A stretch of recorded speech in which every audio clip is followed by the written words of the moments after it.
Hello there, my name is Richie Stormtrooper. Welcome to my channel. This is my little space on the web dedicated to costuming, building costumes, and in this particular case we are looking at the Stormtrooper costume from the original Star Wars movie A New Hope, or Episode 4.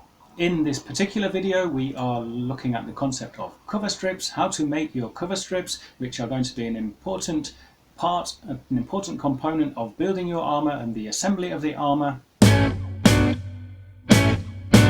Before we do get started, if you find this video useful, please do like and subscribe. I'd love to have you on board. I'm posting regular tutorials. I'm going to take you through I have a full kit of armor here. I'm taking you through the build step by step, providing tutorials on every step of the way, showing you my progress, and also looking at specific techniques and issues. If you want to go back to the start of these tutorials, to the first video, here is a link to the playlist. You can click that and start there. So, cover strips. What are the cover strips? Well, the parts of the armour, these are biceps, just as an example.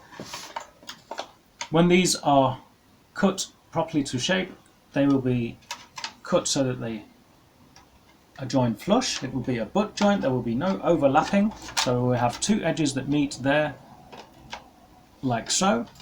And there will be a thin strip of ABS plastic, a straight strip on the outside. It's going to be visible. It glues over the top and holds these parts together on both sides, and that applies to all the parts which cover the limbs. I've put some photos up now so you can see exactly what I'm talking about. And I often find preparing cover strips can be a good way to start a build. When you order your armor kit, it will include a sheet or several smaller sheets like this of the raw material. This is the ABS material which they put over the molds and vacuum form to make all the various parts of armor. And this is the extra material we're going to need for our cover strips. There is a general rule for the cover strips that says the cover strips on the arms, on all the parts of the arms, that goes for the biceps and the forearms, were roughly 15 millimeters in width. Those for the leg parts, both the thighs and the shins, were roughly 20 millimeters in width. The length obviously depends on the actual part, but I quite like to start a build by cutting from this material a set of cover strips with excess length. I just take one half of them to cut a whole series of 15 millimeter strips and the other half for 20 millimeter strips, and then I have something ready when I get to assembly. And it's also a good way to start working with the material, getting to know the feel of the material before you start cutting any important parts and making any mistakes. With this you will have excess material. Even if you manage to ruin this and use it all up, you could contact your armour supplier and then would no doubt send you another sheet. Now, I say it was a general rule that the width of these strips was 20 millimeters and 15 millimeters. Surprise, surprise, no surprise at all. This did vary greatly. Not only did the width of the individual strips vary from strip to strip, but also within one strip there was a lot of variation. So you would have strips that start off at 18 millimeters and end up at 24 millimeters. It is by no means an exact science. You can approach this how you want. You can go for idealize, you can make this absolutely perfect to the nearest millimeter, or you can leave it rough. I go for a happy medium. I make sure I don't spend too much time on it. I just mark it with a ruler. We're going to start on this side. I'm going to start off with 20 millimeters. I start here 20 millimeters from my edge, and a little bit further down, and again 20 millimeters. See if my ruler will reach there. So I'm going to mark it in pencil.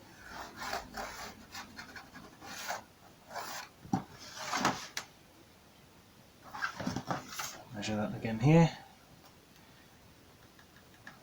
and I'm already, just by marking this off relatively closely to 20 millimeters, I'm already 1,000 times neater and more accurate than the originals. To cut these strips then you can use something like this, a carpet knife or Stanley knife type tool. This is quite useful for exactly this kind of type of work. If you're cutting a straight line, you can use a score and snap method. I would advise you, first of all, to wear gloves if you're going to be working with an open blade.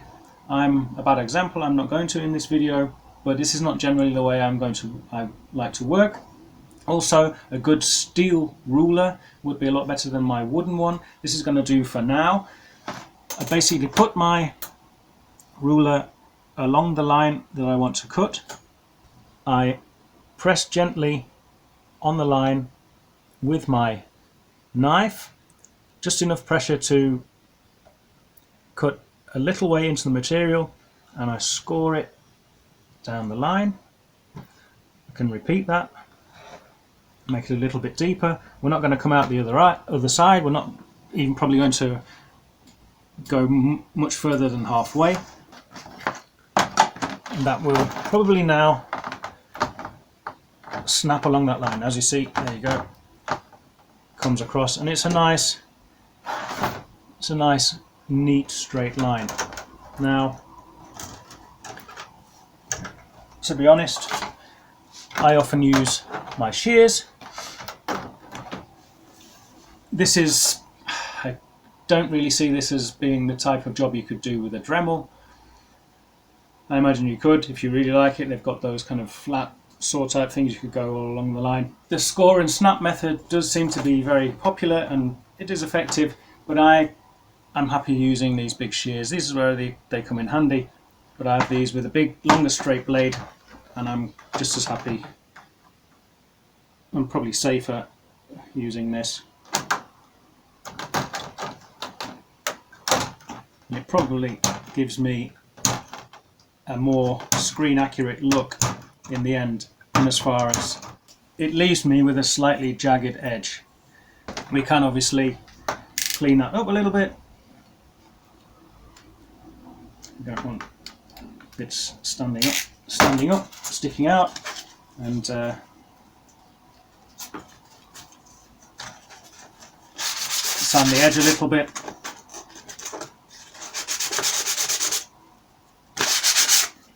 So there we have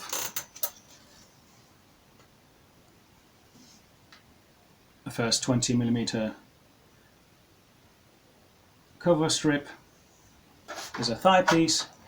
You can see it's going to be plenty long enough for even the largest parts. These are the largest parts we're going to come across. It's going to be, when we've trimmed this ready for assembly, it's going to stick over here and hold our butt joints together, and we'll cut it to length as necessary. If you want to count how many you're going to need, you're going to have to calculate. For the 20mm, you have left thigh front, left thigh back, that's 2. Obviously right thigh, another 2, so 4, 2, 4. And on the thigh and the shins, it's exactly the same. Shins at the front, 1. Calves at the back, 1. So 2, 4, 6, 8. You're going to need 8 strips. For the limbs, it's exactly the same. 2 for biceps, 2 for forearms, so 8. But as you can appreciate, the biceps are a lot smaller than the thighs, for instance, or even the forearms. So out of this length of material, we're going to get more than 1 strip. We're probably going to get 2 or 3 even for the biceps. So how were these strips finished at the ends then?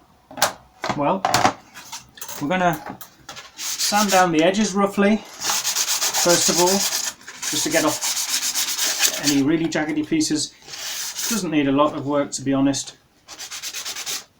Obviously you choose how neatly you're going to make them. Now, I've seen variations on original suits, various different variations. Some strips were left largely square like this, but the edges were kind of rounded, sanded off rounder, so you can leave it pretty much like at a right angle. Take your corner, place it in your sandpaper, and then just round off that edge, both edges, like so. You can see that. So it's still largely square shouldered, but the edges are rounded off.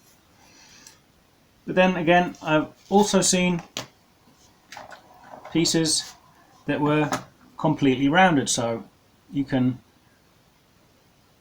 draw kind of a squashed semi, not quite a semicircle, but a squashed semi-oval shape. Trim that off.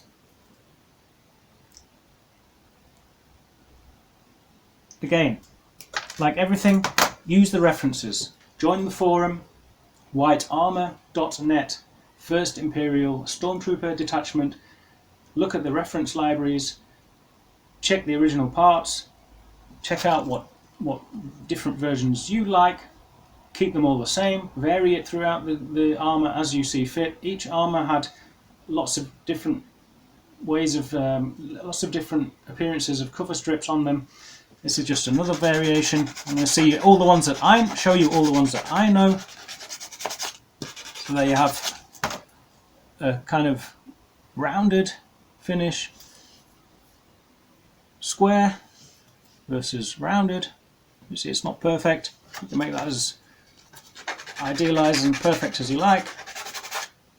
But kind of this lollipop stick idea was also fully accurate. I have also seen evidence of cover strips that were kind of like a diamond shape. So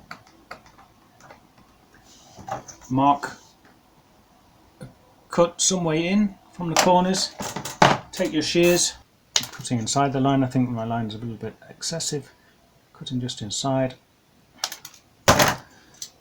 something along the lines of that, and then again sand it down.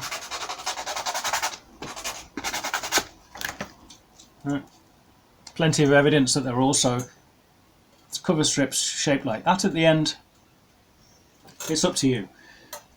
You may discover other shapes. I tend to do a lot like this, where it fits, where there's a straight edge, and kind of just play it by ear and tune it to the actual part that I'm cutting.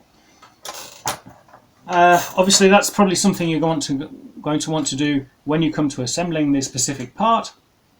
Cut your strips plain, leave them flat, and then when you come to cutting them to size, say we're working on the back of a thigh later on, we've got it cut ready for assembly, hold it up against the part, mark the length off, and then look how you're going to finish your cover strips.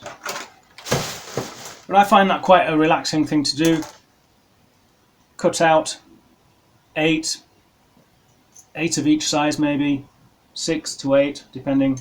Certainly for the legs, cut out all the 8 so that I have 8 full strips, and then I have them ready. It makes the assembly process a little bit easier, and you've all in that time you've also got familiar with the material, got used to using the various tools you're going to be used, and you don't do any major damage if you do something wrong. I hope this video was useful and interesting for you.